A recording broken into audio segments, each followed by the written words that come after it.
The fortress walls crumbled under the constant barrage of plasma fire.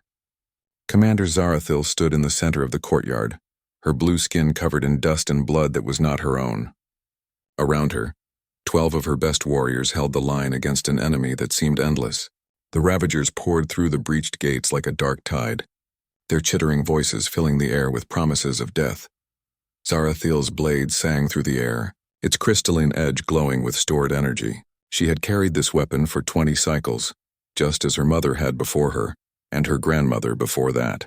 7 generations of her bloodline had wielded this blade in defense of the Valoran Empire. Today she feared it would claim its final victims before being lost forever.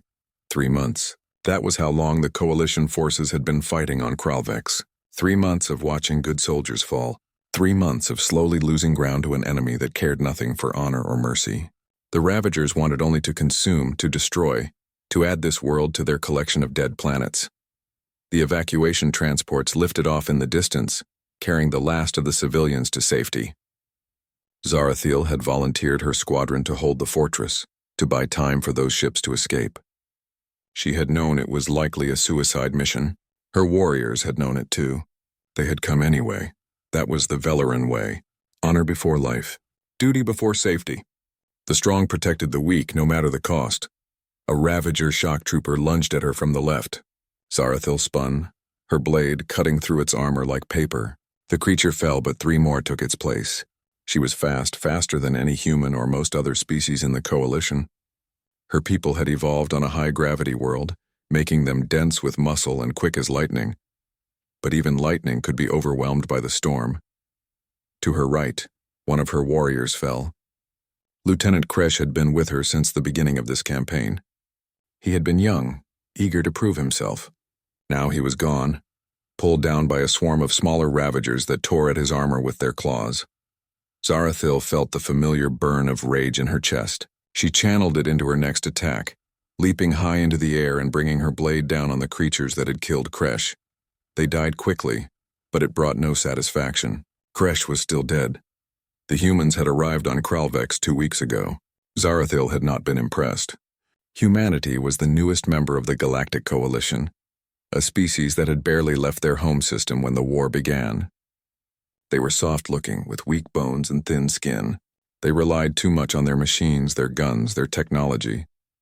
The Valorans believed in the strength of the body and the skill of the blade. What honor was there in killing from a distance? What glory could be found in hiding behind armor and weapons that did the fighting for you? The human commander, a male named Jake Morrison, had tried to coordinate with her forces. She had been polite but dismissive. The humans could guard supply lines and run support operations. Real warriors would handle the actual fighting. Now, as her forces dwindled and the enemy multiplied, she wondered if pride had made her foolish. Another of her warriors went down. Then another. The Ravagers were focusing their assault on this position, perhaps sensing that breaking through here would open the path to the evacuation zones. Zarathil could not allow that. She would die here if necessary, but those transports would escape. Her blade flashed again and again. Each strike was perfect, honed by years of training and combat. The Ravagers fell before her like wheat before the scythe, but her arms were growing tired. Her breath came harder. Even Valoran stamina had limits. A massive shape loomed through the smoke and dust. A Ravager warlord, twice the height of Zarathil and 3 times as wide. Its armor was thick, its weapons brutal. These creatures were the commanders of the Ravager forces, each one worth 100 regular soldiers in combat ability. Zarathil set her stance and prepared to face it. Around her, the remaining 8 warriors formed a protective circle, trying to keep the smaller Ravagers at bay while their commander dueled the warlord. It was a traditional formation, one that had served the Valorans well for centuries. The warlord charged. Zarathil met it head-on, her blade seeking the gaps in its armor. She was faster, more skilled. But the warlord was stronger, and its armor turned aside strikes that would have killed lesser creatures. They fought across the courtyard, blade against claw, skill against brute force. Zarathil landed 3 solid hits, drawing dark blood that steamed in the air. The warlord caught her once with a backhand blow that sent her flying into a broken wall. She rose, dizzy, and barely blocked the next attack. The force of it drove her to one knee. Her blade vibrated with the impact, and she saw with horror a thin crack forming along its length. No, not now, not this blade, but the universe cared nothing for her wishes. The warlord attacked again, and Zarathil raised her weapon to block. The two blades met with a sound like breaking glass. Her family blade, carried through 7 generations, shattered into a dozen glowing fragments. Zarathil stared at the broken hilt in her hand, unable to process what had just happened. The warlord bellowed in triumph and raised its weapon for the killing blow. She had no blade, no weapon. Her warriors were too far away, surrounded by their own battles. This was the end. The warlord's weapon came down. Then something massive slammed into the ground beside her. The impact cracked the stone courtyard, sending up a cloud of dust. Through the haze, Zarathil saw a figure in heavy armor, human-made by the design. The figure raised an arm and fired a weapon at point-blank range into the warlord's chest. The Ravager staggered back, wounded, but not dead. The human turned to Zarathil. Through the helmet's visor, she could see a male face, young but hardened by combat. He extended one armored hand toward her. "Let's finish this together," he said in accented but understandable Valoran. Zarathil looked at the hand, then at the advancing warlord, then at the fragments of her blade scattered on the ground. Every tradition, every lesson she had learned said that accepting help in single combat was dishonorable. A warrior fought alone or not at all, but her warriors were dying. The evacuation transport still needed time, and this human had just saved her life. She took his hand. The human pulled her to her feet with surprising strength. With his free hand, he unclipped a weapon from his belt and tossed it to her. A plasma pistol, human-made, ugly, and efficient. "You know how to use one of these?" he asked. Zarathil caught the weapon and checked its charge. Full power. She had trained with human weapons during the Joint Coalition exercises, though she had never expected to need that training. "I know," she said. The warlord charged again, and this time Zarathil and the human met it together. He fired his rifle in controlled bursts, targeting the creature's legs and forcing it to slow. She circled to the side using her speed and fired the pistol into the gaps his attacks created. It was nothing like traditional Valoran combat. It was chaotic, improvised, desperate. It was also effective. The warlord fell finally with a dozen wounds bleeding its life into the stone. Zarathil looked at the human with new eyes. Around them, more humans were arriving, fighting alongside her remaining warriors. The battle was not over, but for the first time in hours, she felt something other than despair. Hope. "I am Commander Zarathil," she said. The human removed his helmet, revealing a face marked with scars and determination. "Captain Jake Morrison," he replied. "Sorry we're late to the party." Despite everything, Zarathil found herself almost smiling. "Better late than never, as you humans say," Jake grinned. "Now you're getting it. Come on, Commander. We've got a lot more of these things to kill." He was right. The battle for Kralvex was far from over, but now at least Zarathil was not facing it alone. Jake Morrison had been told the Valorans were the finest warriors in the known galaxy. He believed it now. The blue-skinned commander moved like water, flowing from one enemy to the next with a grace that seemed impossible. Even without her ceremonial blade, armed only with his spare pistol, she was deadly, but grace alone would not win this fight. "Left side," Jake called out, pivoting to fire at a cluster of Ravagers trying to flank them. His rifle kicked against his shoulder, the familiar weight a comfort in the chaos. 3 enemies fell before the others scattered. Zarathil did not acknowledge his warning with words. She simply moved, trusting his call, firing her borrowed pistol into the gap he had created. 2 more Ravagers died. They had been fighting together for less than 5 minutes, but already Jake could feel a rhythm forming. She was faster, more agile. He was stronger, better armored. Where she danced through the enemy lines, he bulldozed through them. Where his armor protected him from strikes, she would dodge. Her speed saved her from attacks that would have overwhelmed his defenses. It should not have worked. They had never trained together. They came from different worlds, different cultures, different ways of war. But somehow in the heat of battle they fit. More of Jake's squad arrived, dropping from ropes lowered by the damaged transport hovering overhead. Sergeant Danny Price hit the ground running, his heavy weapon already firing. Behind him came Corporal Lisa Grant and Private Kevin Hall, both looking worse for wear but ready to fight. "About time you guys showed up," Jake shouted over the weapon fire. Danny grinned, his face half covered by his helmet. Traffic was murder, sir. What's the situation? We hold this courtyard until the last transport clears the atmosphere. After that, we make for the secondary extraction point. And if the transports don't make it? Jake did not answer. They both knew what would happen if the evacuation failed. The Ravagers did not take prisoners. The surviving Valoran warriors had regrouped, forming a defensive line alongside the humans. It was strange to see them fighting side by side with another species. Valerans were known for their independence, their pride, their belief that only their way of war was honorable. Yet here was their commander, fighting shoulder to shoulder with a human, using a human weapon, and not seeming to mind at all. Maybe the war was changing everyone. An explosion rocked the far wall, sending chunks of stone flying. Through the smoke came another wave of Ravagers, these ones carrying heavy weapons. Jake swore and dropped behind cover, pulling Zarathil down with him. "Those are plasma cannons," she said, her eyes wide. "Personal scale? Where did they get those? Does it matter?" Jake checked his ammunition counter. Half empty already. This was going to be close. We cannot hold against that kind of firepower. Then we move. Danny suppressing fire on those cannons. Everyone else fall back to the inner courtyard. We make our stand there. His squad moved immediately, trained responses taking over. The Valorans hesitated, looking to Zarathil for orders. She had to make a choice. Follow her own tactical instincts or trust this human she had just met. She chose trust. Fall back. She ordered her warriors in their own language. Controlled retreat. Do not let them break our line. The combined force moved as one, humans and Valorans covering each other as they retreated deeper into the fortress. The Ravagers pressed forward, sensing weakness, but disciplined fire from Danny's heavy weapon kept them at bay.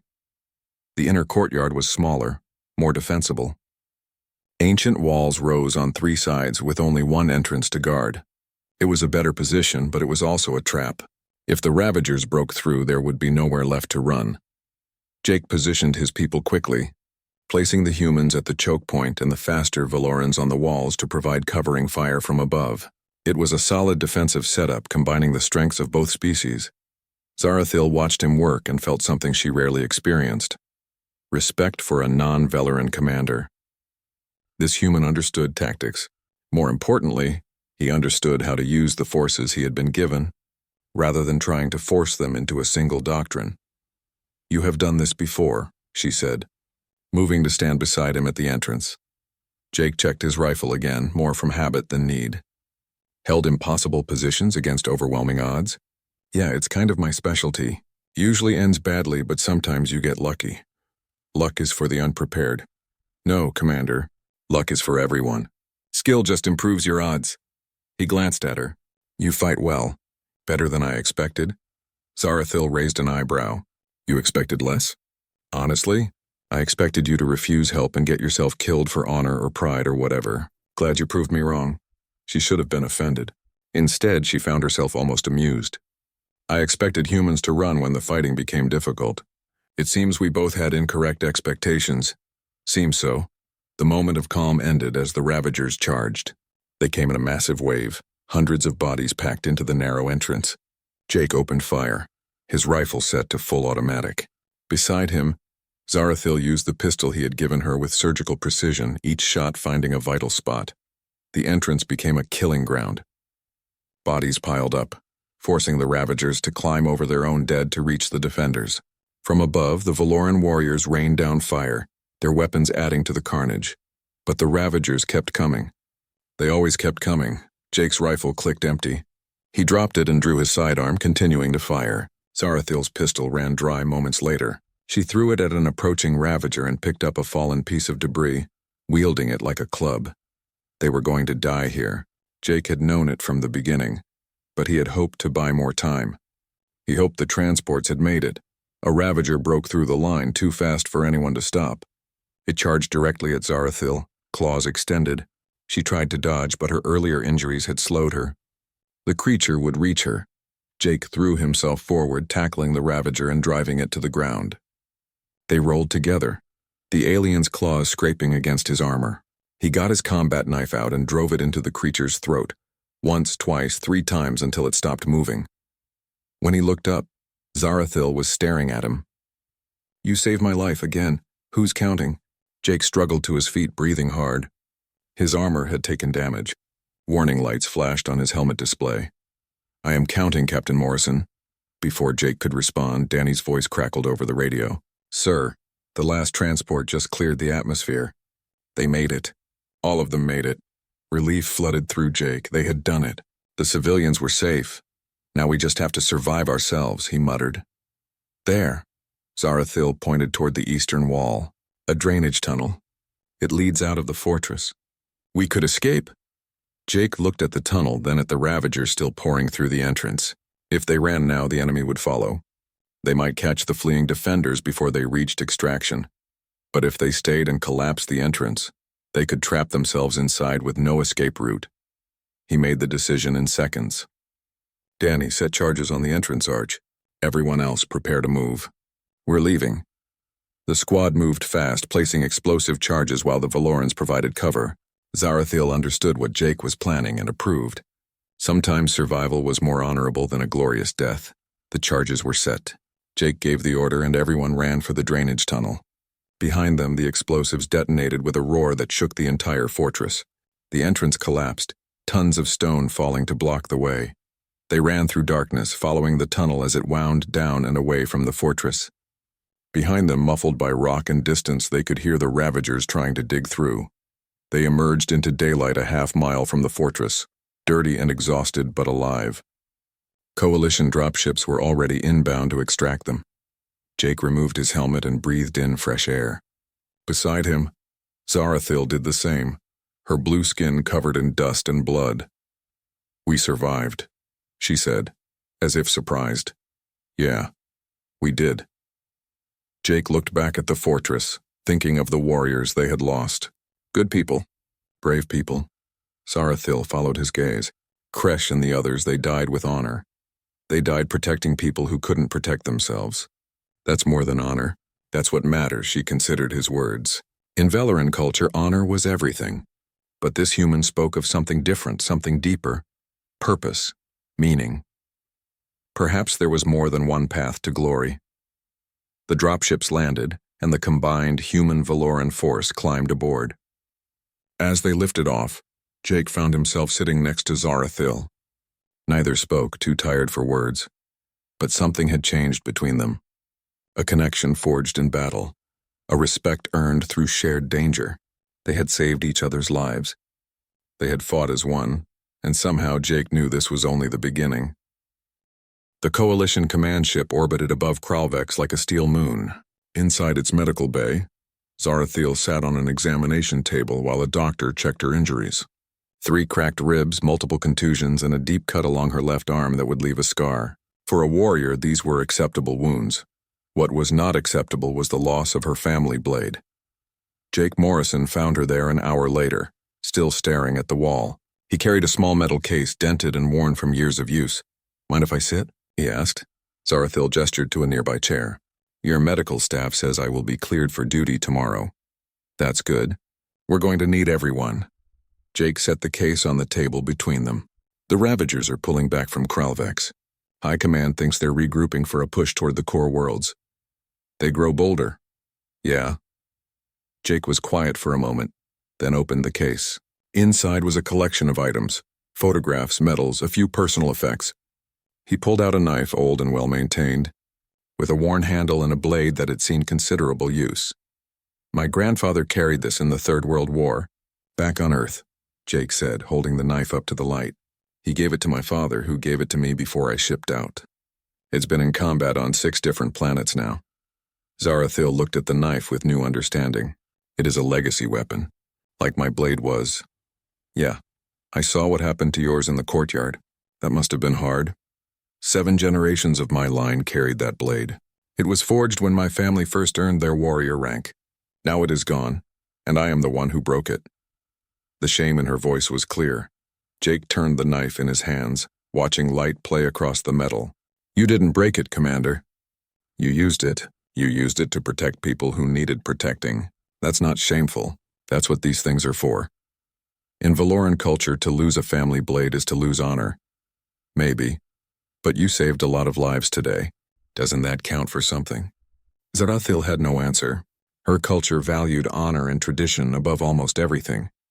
But this human spoke of practical results, of lives saved rather than rituals preserved. It was a different way of thinking, one that challenged everything she had been taught. Before she could respond, the door opened and Danny Price entered. He was out of armor now, wearing simple fatigues, but Zarathil recognized him as the human who had provided covering fire during their retreat. "Sorry to interrupt, Captain. Command wants to see you. They're talking about commendations for the Kralvex operation." Jake stood, returning the knife to its case. "Tell them I'll be there in 10 minutes. He looked at Zarathil. "Get some rest, Commander. We've got a briefing at 0800 tomorrow. They want to discuss new tactical approaches." After he left, Zarathil sat alone with her thoughts. The human confused her. He fought without regard for tradition or honor, using whatever methods worked. Yet he had saved her life twice, had led his warriors with skill and courage, and had shown respect for her losses even though he did not fully understand them. Perhaps humans were more complex than she had believed. The next morning, Zarathil entered the briefing room to find it already half full. Human officers mixed with Valoran commanders, along with representatives from 3 other coalition species. At the front of the room, a holographic display showed the current state of the war. It was not encouraging. Red markers indicating Ravager positions outnumbered friendly blue markers 3-1 across half a dozen systems. Jake stood near the display, talking quietly with a Valoran general named Torvin. The general was old, his blue skin marked with the scars of 100 battles. He had commanded Valoran forces for 30 years and was not known for his flexibility. "The human approach is reckless," Torvin was saying as Zarathil approached. "They have no discipline, no understanding of proper warfare." "With respect, General, proper warfare is losing," Jake replied calmly. "The Ravagers don't care about our traditions. They care about overwhelming us with numbers. We need to adapt. We have fought successfully for centuries using our methods, against enemies who played by similar rules. The Ravagers don't play by any rules." Torvin's face darkened. "You suggest we abandon our heritage? Our way of war?" "I suggest we combine our strengths. Your people are incredible warriors. Mine are adaptable and creative. Together we might actually win this thing." Before Torvin could respond, Zarathil spoke. "General, I fought beside Captain Morrison on Kralvex. His methods are unusual, but they are effective." Torvin turned to her, surprise evident on his face. "You advocate for changing our doctrine?" "I advocate for survival, General, and for victory." The room fell silent. Other officers watched the exchange with interest. A junior Valoran commander publicly disagreeing with a general was almost unheard of. Torvin studied Zarathil for a long moment. Finally, he gestured to the display. "Show me what you propose." What followed was 3 hours of intense tactical discussion. Jake presented his ideas for mixed species combat teams, combining Valoran close combat specialists with human heavy weapons and support units. Other coalition species could provide their own unique capabilities. The Threll with their intelligence gathering, the Corvin with their engineering expertise. Many of the older officers resisted. They had spent careers perfecting their approaches to warfare, and did not appreciate suggestions that those approaches were insufficient. But the younger officers, those who had been fighting the Ravagers and losing, were more receptive. Zarathil found herself defending Jake's proposals more than once. She spoke of the coordinated fighting in the Kralvex courtyard, how human covering fire had enabled Valoran mobility, how combined tactics had defeated enemies that would have overwhelmed either force alone. By the end of the briefing, a tentative agreement had been reached. A pilot program would be established, 4 mixed units, each combining human and Valoran forces under joint command. They would be deployed together, trained together, and evaluated on their effectiveness. If they succeeded, the program would expand. If they failed, things would return to the old ways. Jake caught up with Zarathil as she left the briefing room. "Thanks for the backup in there. I spoke the truth. Your methods work. Yeah, but truth isn't always popular with the command structure." He paused. "They want us to lead one of the test units. You and me, joint commanders." Zarathil stopped walking. "They want a Valoran and a human to share command? Crazy, right? But we proved it can work on Kralvex. High Command thinks that if anyone can make this pilot program succeed, it's us. What do you think?" Jake considered the question seriously. "I think we're different enough that we'll argue about everything. I think your people and mine will have trouble working together at first. I think it's going to be frustrating and difficult and probably end with both of us being reassigned to desk jobs. But I also think it's the best chance we have. The Ravagers are winning because we're fighting them separately, in pieces. If we can figure out how to truly fight together, we might turn this war around. Zarathil thought of her shattered blade, of the warriors lost on Kralvex, of the civilians they had saved by working together instead of alone. I accept, she said. Jake smiled. Good, because I already told them you would. You were confident in my answer. I was confident you'd do what was right over what was easy. There's a difference. Over the next 2 weeks, Zarathil learned just how different human and Velaran approaches to warfare truly were. The humans trained with constant chatter, joking and talking even during serious exercises. Velarans trained in disciplined silence, focused entirely on perfection of technique. Humans used overwhelming firepower to solve problems. Velarans believed in precision strikes and personal skill. Humans questioned orders and offered suggestions. Velarans followed their commanders without debate. The cultural clashes were constant. More than once, Zarathil had to break up arguments between her warriors and Jake's soldiers. More than once, she and Jake argued themselves about the proper way to handle a situation. But slowly, gradually, something began to change. The humans started learning Valoran combat techniques, incorporating that grace and precision into their own fighting style. The Valorans began using human squad tactics, realizing that coordinated fire was not dishonorable when it saved lives. Zarathil found herself learning as much as teaching. Jake showed her how to think in terms of combined arms, using different unit types to support each other. She showed him the value of individual excellence, how a single skilled warrior could change the course of a battle. They trained together, ate together, planned together. The unit, initially called Test Group 1, began referring to itself as something else, the Shattered Blade Squadron. The name came from a joke that became serious, a reference to Zarathil's broken weapon, and the idea that what was shattered could be reforged into something new. 3 weeks after the Kralvex evacuation, their training was cut short. The Ravagers had attacked a coalition mining colony on the edge of explored space. The colony was remote, lightly defended, and currently under siege. High Command gave the Shattered Blade Squadron their first mission: break the siege and evacuate the miners. As their transport ship jumped to hyperspace, Jake stood beside Zarathil on the bridge. Neither spoke, but both were thinking the same thing. This was the real test. Everything depended on whether they could make their combined unit work under actual combat conditions. Nervous? Jake asked. Zarathil checked her weapons, making sure everything was ready. She carried a new blade now, not a family heirloom, but a practical combat weapon. She also carried Jake's spare pistol, returned to her after Kralvex, and now her preferred secondary weapon. No, she said. We will succeed because we must. Jake smiled at her certainty. That's the spirit. Let's go show the galaxy how it's done. The mining colony was burning when they arrived. Smoke rose from dozens of buildings, and the defensive walls had been breached in 3 places. Through her helmet display, Zarathil could see the heat signatures of civilians huddled in the central administration building, surrounded by Ravager forces. We need to move fast, Jake said over the command channel.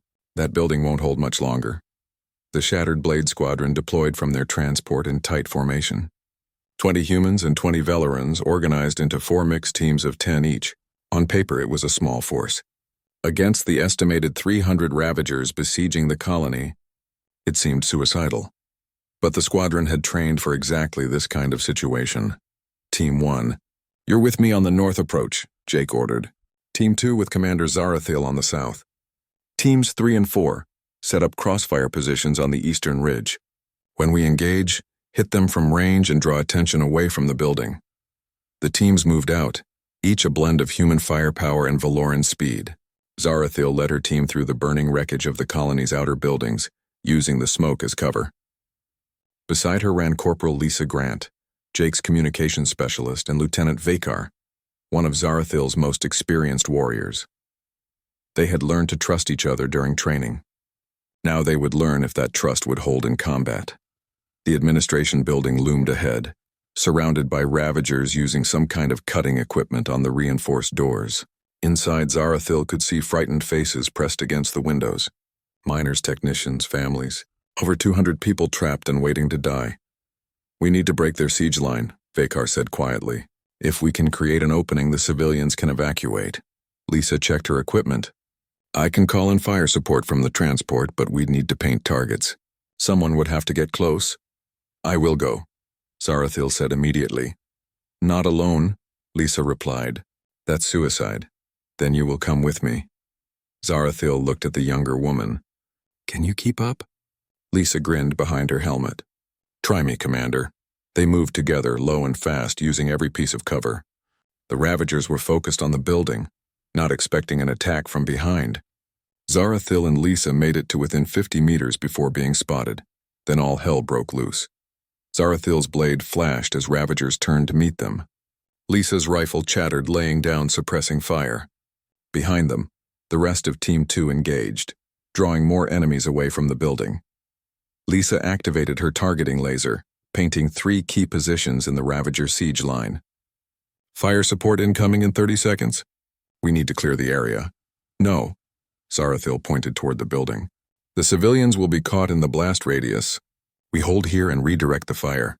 "Commander, that's not the plan. Plans change. Trust me." Lisa hesitated only a moment, then nodded, adjusting coordinates.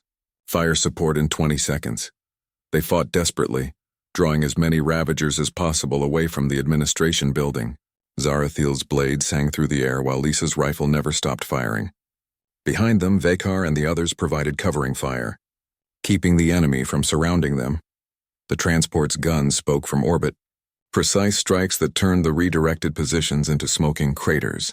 The Ravager siege line shattered, confused and disorganized. "Team 1, move in." Jake's voice crackled over the radio. "Secure the civilians and prepare for evacuation." The northern team hit the Ravagers from the other side, Jake leading from the front. His heavy armor absorbed hits that would have killed others, and his rifle never missed. Beside him, Danny Price wielded his support weapon like a force of nature. The Ravagers, caught between 2 attacking forces, began to break. But victory came with a price.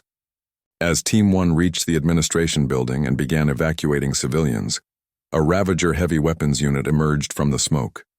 They carried the same plasma cannons that had nearly overwhelmed the defenders at Kralvex. "Cannons, east side!" Lisa shouted. "Everyone take cover." The Ravagers fired.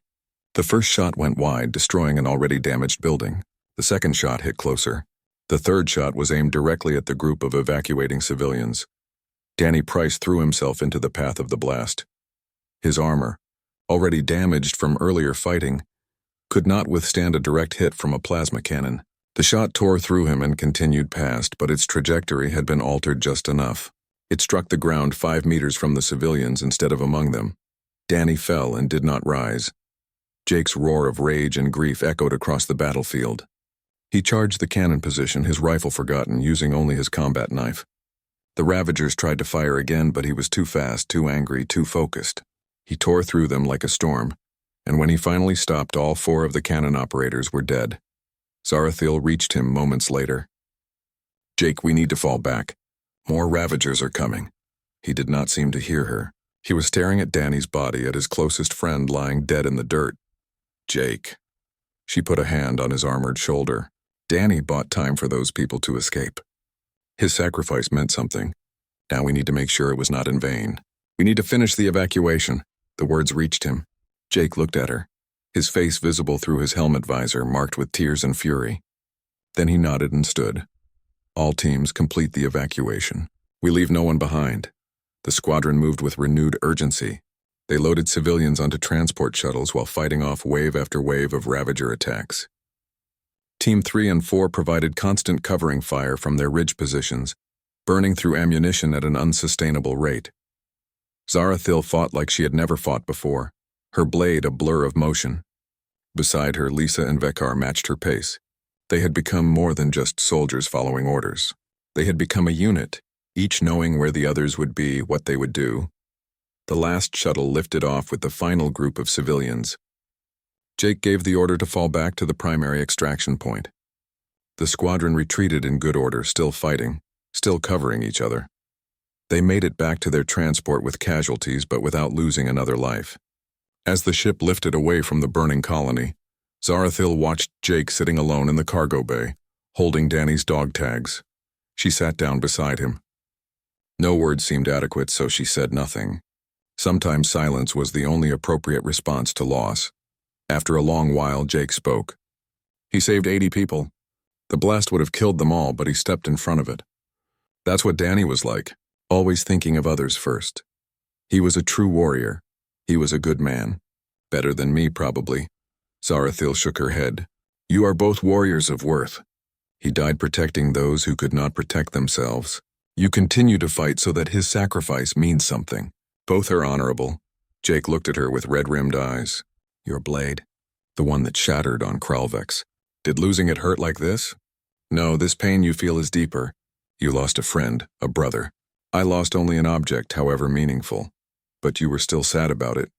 Yes, but sadness for a lost tradition is not the same as grief for a lost friend. She paused, then reached into her armor and pulled out something small.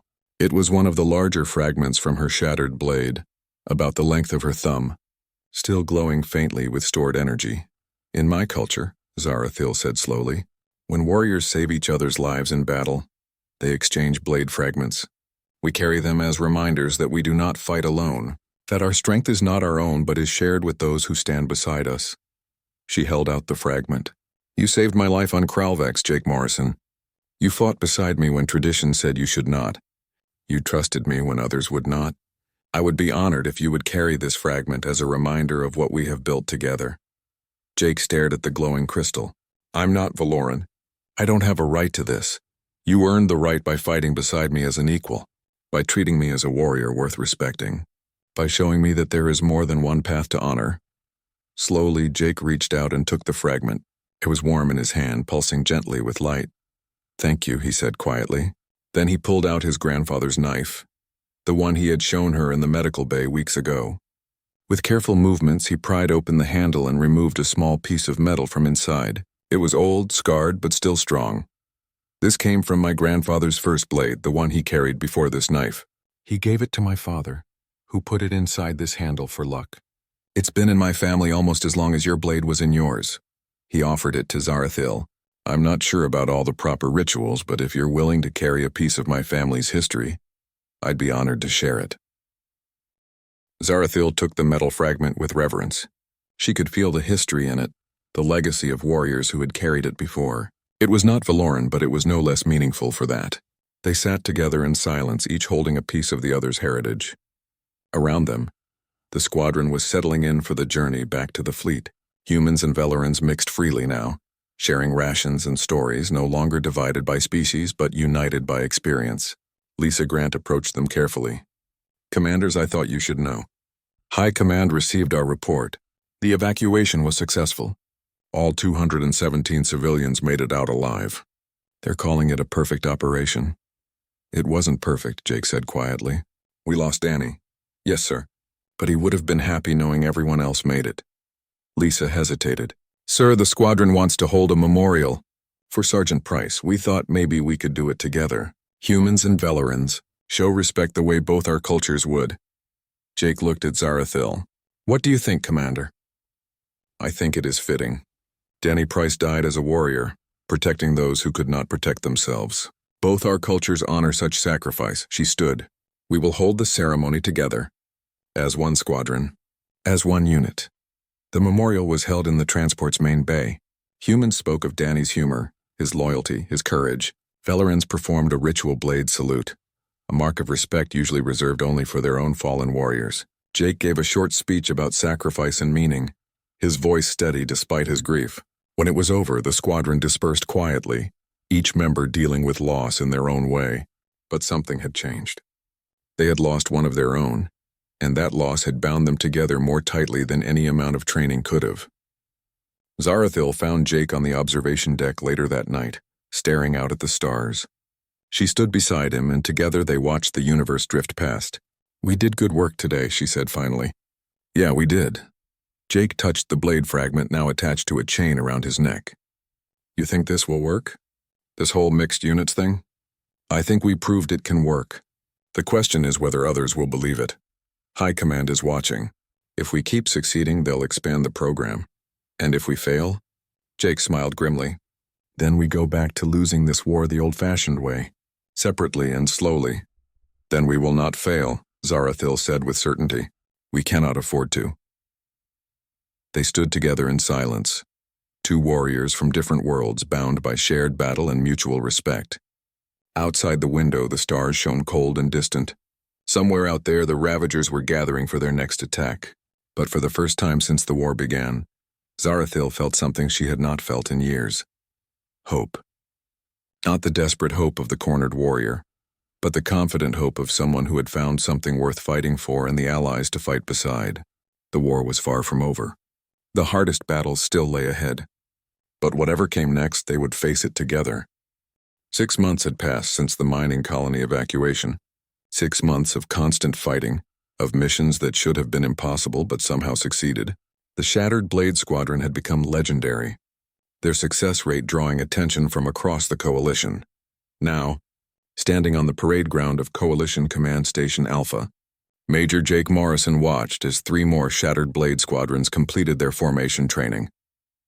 What had started as one experimental unit had grown into a new doctrine, a new way of fighting that was spreading through the entire Coalition military. Beside him, Fleet Commander Zarathil observed the same scene with satisfaction. She had been promoted 2 months ago, given command of an entire fleet composed of mixed-species units. The traditionalists had objected loudly, but her success record spoke for itself. They look good, Jake commented, watching the new squadrons run through combat drills. Humans and Velerans moved together with practiced ease, no longer fighting as separate forces but as unified teams. They have excellent instructors, Zarathil replied, though I believe their commanders may be growing soft with their new ranks and comfortable positions. Jake laughed. Soft? You dragged me through a 20-kilometer training run yesterday at full gravity. Exactly. You are getting soft if a simple run troubles you. Their easy banter had developed over months of fighting together. They had learned each other's humor, each other's limits, each other's strengths. Jake understood when Zarathil needed silence to process her thoughts. Zarathil knew when Jake was using jokes to cover worry or fear. They had become more than colleagues. They had become partners in the truest sense of the word. A junior officer approached and saluted. Major Morrison, Fleet Commander Zarathil, General Torvin requests your presence in the command center. They followed the officer through the station's corridors. Around them, the evidence of the new integrated approach was everywhere.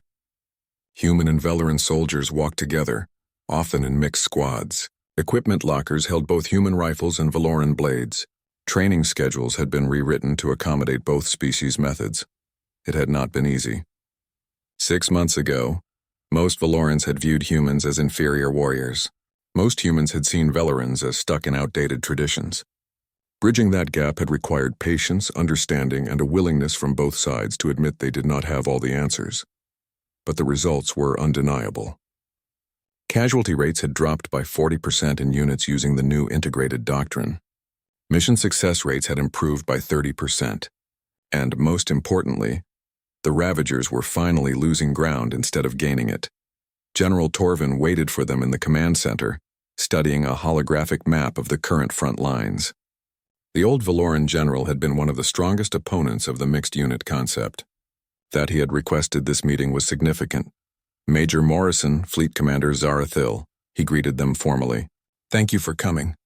I wanted to discuss the upcoming operation against the Ravager supply hub at Terminus Station. Jake studied the map. Terminus Station was a massive asteroid base deep in Ravager-controlled space. Intelligence suggested it was a critical logistics center, supplying the Ravager fleets with ammunition, fuel, and reinforcements. Destroying it could cripple their offensive capability for months. It was also one of the most heavily defended positions in the sector. You want us to lead the assault, Zarathil said. It was not a question. I want your fleet to spearhead the attack, yes, but I also want to discuss tactics. Torvin gestured to the map. Traditional Veleran doctrine would call for a massed assault on the primary defense points. Human doctrine would suggest precision strikes on key systems. I wish to know what your combined approach would recommend. This was unprecedented. General Torvin asking for tactical advice instead of simply issuing orders. It showed how much the last 6 months had changed things. Jake and Zarathil studied the map together, falling into the comfortable rhythm they had developed. He pointed out weak points in the station's defenses. She identified where Ravager reinforcements would likely come from. He suggested using human stealth ships to insert sabotage teams. She proposed Velaran boarding parties to secure critical sections. The plan they developed together was neither purely human nor purely Velaran. It was something new, combining the best of both approaches while covering the weaknesses of each. Torvin listened carefully, occasionally asking questions. When they finished, he was quiet for a long moment. 6 months ago, I would have rejected this plan as too unconventional. He said finally, I believed our traditional methods were superior to all others. I was wrong. The admission must have cost him greatly. Velaran generals did not easily admit error. You are not entirely wrong, General, Zarathil said respectfully. Our traditions have value, but traditions must evolve or they become chains that bind us to the past. Wise words, Fleet Commander. Very well, I approve your plan. You will lead the assault with your fleet. Additional squadrons will provide support, but tactical command is yours. He looked between them. Both of yours. Coalition Command has authorized a new rank structure for integrated operations. You will function as co-commanders, with equal authority. After the briefing, Jake and Zarathil walked together to the observation deck. It had become a habit, finding quiet places to talk after intense meetings. Co-commanders, Jake said, testing the words. That's going to confuse some people. Good. If our methods are not confusing the enemy, we are not being creative enough. Jake pulled out the blade fragment Zarathil had given him 6 months ago. He wore it on a chain now, along with Danny's dog tags. The crystal still glowed faintly, as if holding some memory of the battles it had seen.